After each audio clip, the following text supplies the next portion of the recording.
दर्शकबिन यहाँ तपाईँहरूले हेर्दै हुनुहुन्छ यो देवानगञ्ज गाउँपालिका वडा नम्बर 2 बजारभन्दा पूर्व विराटनगर जाने बाटोमा जुन एलानी जग्गामा बसोबास गर्दै आइरहेको थियो र अदालतको फैसला बमोजिम यहाँ खाली गराउन आउँदाखेरि यहाँको स्थानीयहरूले नै आगो लगाइदिएको छ र यहाँ प्रहरी प्रशासनहरू एकदमै मुस्तैदीका साथ त्यो आगो निभाउनको लागि पर्नु भएको छ। हेर्दै हुनुहुन्छ अहिले तपाईँहरू दर्शकबिन यो यहाँको स्थानीयहरूले घर नभत्काउनु भनेर भनिराख्दा अनि प्रहरीहरूले बल प्रयोग गर्दाखेरि उहाँहरूले आगो लगाइदिनु भएको छ। तपाईहरूले अहिले भिडियोमा हेर्दै हुनुहुन्छ। अवस्था निकै एकदमै तनावग्रस्त रहेको छ र दमकल पनि यहाँ आइपुगेको अवस्था छ।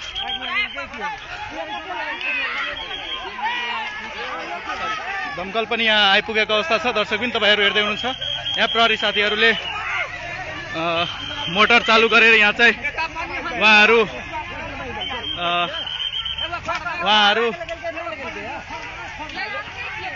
यहाँ मोटर सञ्चालन गरेर तबसम्म यहाँ प्रहरी साथीहरूले गरिराख्नु भएको छ।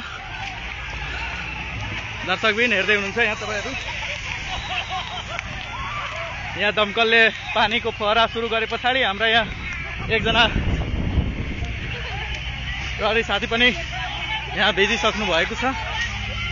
उहाँ हेर्दै हुनुहुन्छ उहाँहरू त्यही पनि आगो निभाउनको लागि उहाँहरू एकदमै डटेर लाग्नु भएको छ। दर्शकबिन हेर्दै हुनुहुन्छ उहाँहरू पानीमा भिजेर पनि आगो निभाउनको लागि एकदमै प्रयास गरिराख्नु भएको छ। दर्शकबिन तपाईँहरूले हेर्दै हुनुहुन्छ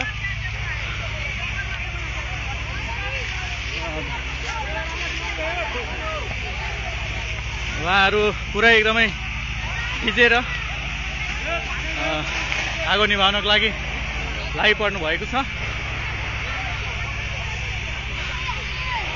यो एलानी जग्गामा बसोबास गर्नेहरूलाई खाली गराउनको लागि यहाँ आउँदाखेरि यस्तो भएको हो।